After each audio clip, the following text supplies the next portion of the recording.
సెక్టార్లో ఉండకూడదని, పబ్లిక్ సెక్టార్లోనే ఉండాలని, విద్యకి అయ్యే ఖర్చు, విద్య ఉపాధి అవకాశాలని ప్రభుత్వాలు ఏర్పాటు చేయాలని చెప్తున్నారు.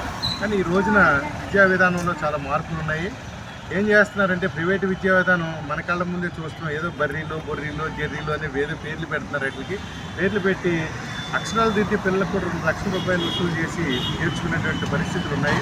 అలాగే ప్రభుత్వ రంగంలో ఉన్న విద్యా సంస్థలన్నీ కూడా ఇవి ఏ చూస్తున్నాయి కదా, దానికి గ్రౌండ్ ఉండదు, ఆటస్థానం ఉండదు, ఆ స్కూల్ ఉందా లేదా అనే పరిస్థితి ఉంటుంది. 5 తరగతుల వరకు కూడా ఒక టీచర్లో 2 టీచర్లో పెట్టి నడిపేటటువంటి పరిస్థితి నడుస్తూ ఉన్నది. కానీ టీచర్స్ కూడా బీఈడీ ఎంఈడీ చదువుకున్న టీచర్స్ కూడా వాళ్ళ స్కూల్ని ప్రభుత్వ రంగంలో ఉన్న పాఠశాలకు పంపే పరిస్థితులు లేవు. ప్రజాప్రతినిధులు కానీ ఎవరూ కూడా, అంటే భారత రాజ్యాంగాన్ని గౌరవించడంలో ప్రజాప్రతినిధులు టీచర్లు అందరూ కూడా ఫెయిల్ అయ్యారు. వాళ్ళు కూడా బర్రీలో బొర్రీలో జెర్రీలో అనే ఆ స్కూల్కే పంపుతున్నారు తప్ప ప్రభుత్వ రంగంలో చెప్పట్లేదు. క్వాలిఫైడ్ టీచర్స్ ఉన్నా పంపట్లేదు. వాళ్ళకి కూడా వాళ్ళ మీద నమ్మకం లేని పరిస్థితులు వచ్చింది. ఏ దేశంలో విద్యా విధానం అయినా ప్రజలకు అందుబాటు అయినది, శ్రమ పడితే జీవితానికి అనుకూలమైనది ఉన్నప్పుడే దాన్నే శాస్త్రీయ విధానం. శాస్త్రీయ విధానం శాస్త్రులు రాసింది శాస్త్రీయ విధానం కాదు. శాస్త్రీయ విధానం అంటే ఈ దేశంలో ఉన్నటువంటి మౌలిక వనరులు భూమి, గాలి, నీరు, నిప్పు అన్నీ కూడా ఎలాగే చెల్లుతాయో అలాగే విద్య అనేది కూడా ప్రాథమికంగా ఉండాలి. ఆ విద్యతో పాటు ఉపాధి అవకాశాలు ఉండాలి. ఎవరు స్వతంత్రించి వాళ్ళ కాళ్ళ మీద వాళ్ళు నిలబెట్టడానికి కావాల్సినటువంటి బేసిక్స్ వేసే విద్యా విధానం కావాలని చెప్పి ఆనాడు సుభాష్ చంద్రబోస్ భావించి ఈ దేశానికి మరి తిరుగుబాటు ద్వారాగా యుద్ధం చేయాలి తప్ప రోజు వెళ్ళి నువ్వు నాకు స్వతంత్రం ఇయ్యి, నాకు స్వతంత్రం ఏంటి ఎవరు కదా.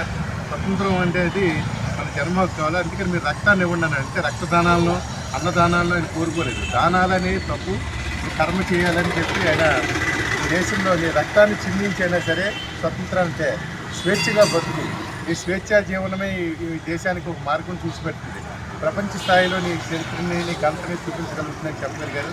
ఈ దేశంలో ధర్మం గురించి ఎవరైనా మాట్లాడారంటే ఇది భారతదేశ చరిత్రలో వివేకానంద మాట్లాడారు. తర్వాత ధర్మం కర్మ అనే రెండు కూడా ఈ పని నీ ధర్మం కూడా ప్రకృతితో ముడిపడి ఉంటుంది.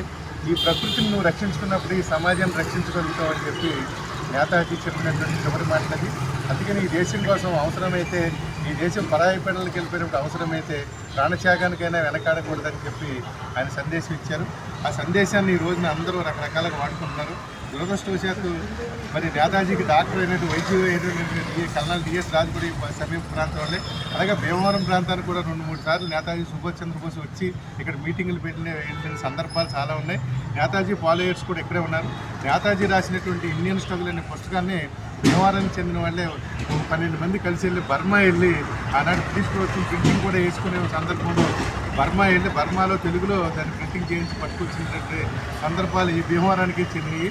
అలాంటి భీమవరం ప్రాంతంలో మరి అక్కడ చౌకుల్లో కొంతమంది ఏమో కొన్ని క్యాస్ట్లేమో రంగాబొమ్మలు, కొన్ని క్యాస్ట్లేమో ఏమాత్రం అల్లూరి సీతారాంతో సంబంధం లేని రాజులంతా కూడా అల్లూరి సీతారాం బొమ్మలు కట్టుకుని ఊరేగి పెట్టుకుని వ్యాపారస్తులంతా బొమ్మలు కట్టుకునే పరిస్థితి వచ్చింది. దేశభక్తుడు, ఈ దేశానికి స్వతంత్రం తెచ్చిన వ్యక్తిని ఎవరు పట్టించుకున్న దాఖలాలు లేవు.